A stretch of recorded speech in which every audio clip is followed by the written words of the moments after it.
So we're live. First things first, can you just introduce yourself to our audience, please? My name is Sahara Smith. And the band is? The band is fabulous. The band is Jake Owen on guitar, and Will Sexton on guitar and bass, and Mike Meadows on the drums. And how long have you all been together as a unit? Well, Jake and I have been playing together for about 5 years, and Mike and Will have been playing with us since December, I guess. Now, you are originally from Texas, Austin, Texas. There's a lot of music that goes on there. Yeah, absolutely. What were some of your inspirations to get into music? Gosh, well, I mean, I kind of grew up in a town about an hour south of Austin, and it just has this really nurturing music community there. So I was definitely encouraged a lot at a pretty young age to write and to sing. But I started writing folk music after my mom played me Simon and Garfunkel's Concert in Central Park album, and I just kind of realized that was the type of music that I should be writing. So that was definitely an early inspiration that led me to a lot of other artists that I really admire. Now, do you find your music that you write more about like love lost, or something different altogether? I think a lot of it does come out in the form of love songs, but it's not necessarily about love. Like, it's just kind of a useful metaphor for something else, for anything else, you know. You can write a happy love song when you're happy and a sad love song when you're sad, and it translates. So. Now, there's a lot of different avenues people can take to making it. Some people take the American Idol routes of things, and how do you feel about those situations? Like, would you ever find yourself on like a reality show to? No, No? no, I don't think that's for me. But I mean, definitely some people have tremendous success that way. Now, do you have any dream collaborations at all? Yeah, I would love to work with someone that was kind of outside of the realm of what I normally do. Like, I really love a lot of indie music, and I would love to do some collaborations with, gosh, I don't know, someone like,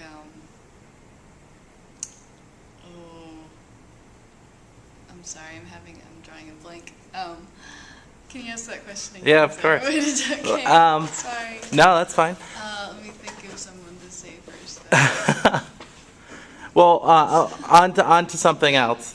A lot of times when people are on stage, they bring a certain style to it as well, clothing style. Do you have like is it like a full show? Like when we see you on stage, is there clothing choices and makeup choices, or is it just you and your voice? Eventually, we're kind of trying to get to the point where we have sort of like a theme for, you know, what we wear on stage. But right now it's just us.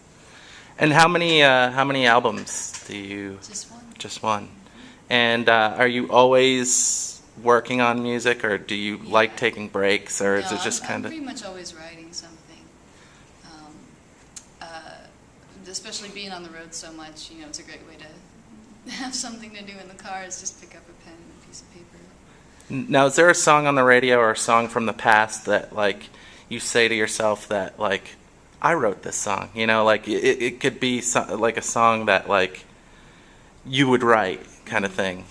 I mean, there are definitely songs that I wish I had written. Like, I wish that I had written "Lover's Lullaby" by Townes Van Zandt. And, oh gosh, anything by Leonard Cohen, basically. A song that I really loved from that Live in Central Park album was "Slip, Slide, and Away." Oh, nice. Just the vignettes in it were really powerful to me. But yeah, I kind of drift toward the folky side. Is there a venue that you've always wanted to play, or have you actually played it? You know, it's this last tour that we've been on with Mark Cohn has been amazing because we've just played all of these incredible theaters that I'd never, seen before. And really kind of my ideal venue is what we've been playing, exactly what we've been playing this whole run, which is really intimate theaters where people sit down and they can watch you, comfortably and actually listen to what you're saying. And, it's been really nice. Now, when I heard your music, the first thing I thought of was like, ending credits of a movie. Like you just saw something, and then just like your song would be like the hit. Would you want to do like soundtracky type things, or would you want to keep it more? I would absolutely like to do that. I mean, the music industry's changed so much that to have any large measure of success in it, you kind of have to figure out different ways of marketing your music. And certainly like TV and film and the internet are just the three like big tools for doing that right now, other than radio. Right. But as far as making a living, that's kind of the trifecta. Now, a lot of times, now that music has changed, it's a lot about the single. And sometimes when you listen to an album, it's like single to single kind of thing. But do you like having a full story on an album, or do you kind of goes all over the place? I mean, I would say that each song is kind of a story in and of itself, but the album, it's my first album, and so it stretched such a broad period of time. Like the earliest song was written when I was 13, and so right. I was kind of in a different place for a lot of the different points in the album. But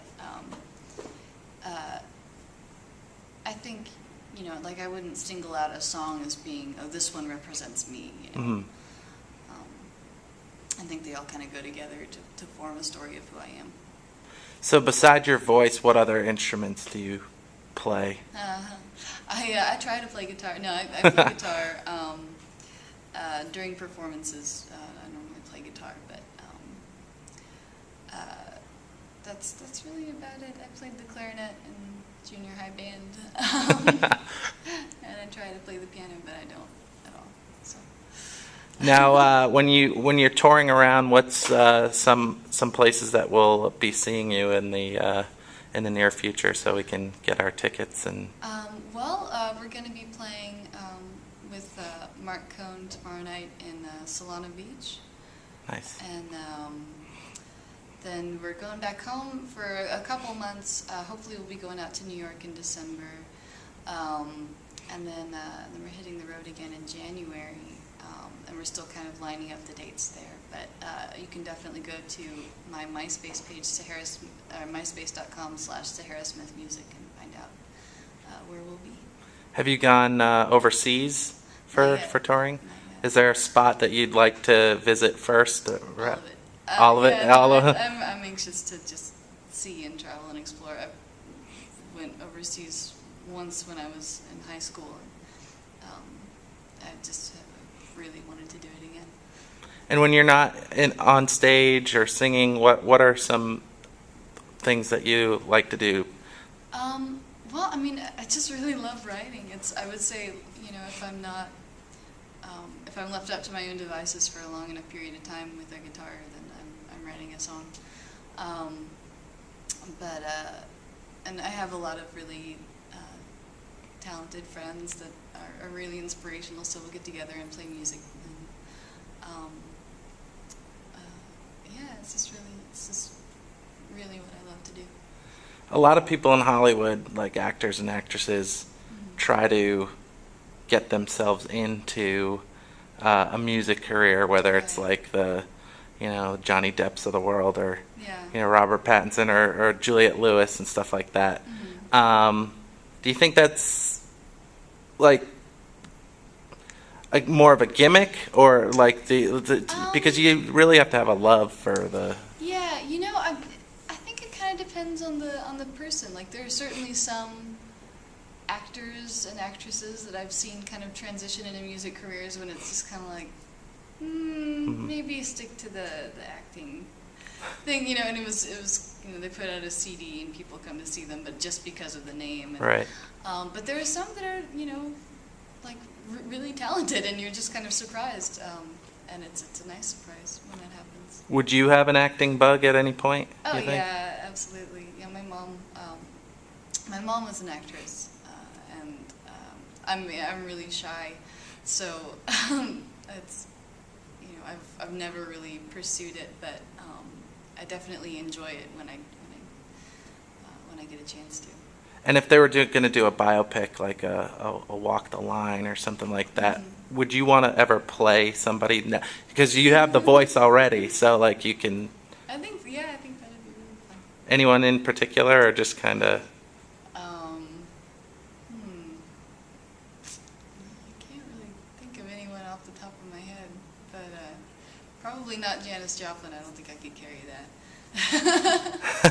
What's been some of the crazy fun moments of touring, like when you're off the stage? Like, do you like joke around a lot, like, and just try to like punk each other, kind of like off stage or anything like that? Is there any fun? I'm laughing back there. Yeah, we do all the time. No, we have a lot of fun on the road with each other. They're still laughing. We tease each other and give each other a hard time a lot, but we have a blast. Is there anything off limits to not tease about, or it's no holds barred? Yeah. Not that we found yet. And now with all this, you know, happening, how do you stay grounded when success brings you here? You know, so like how will you maintain being grounded when you're doing the Rolling Stone interviews? And well, if I ever get there, I mean, so far on the tour, we've been really fortunate in that we get to go home a lot and spend a lot of time with our friends and family, and that's really helped to kind of give us a sense of place and a sense of stability, and instead of just kind of feeling driftless. But yeah, I mean, you know, I think that there's always a way to improve. You know, no matter how good you are, there's always somewhere else that you can go. If it's not better where you are, then it's better in a different direction. And I just think that chasing that is a good way. It's kind of keeping focused on who you are, your place. now for the holidays coming up, are you more the gift giver, or are you like getting gifts? I've been we had a hotel in Chinatown in San Francisco, and I went like bought all of my Christmas gifts already, and I'm just kind of collecting stuff along the way to give to my family.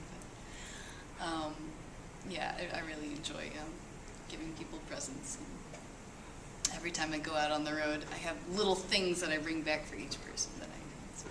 Have you had any certain fans that have like really done something special on tour, given you anything while you've been on tour that you've always remembered and you said, oh wow, like a keepsake or anything? Not really, no. You know, so far on tour, people are still, you know, really in the beginning of kind of hearing about my music and hearing me.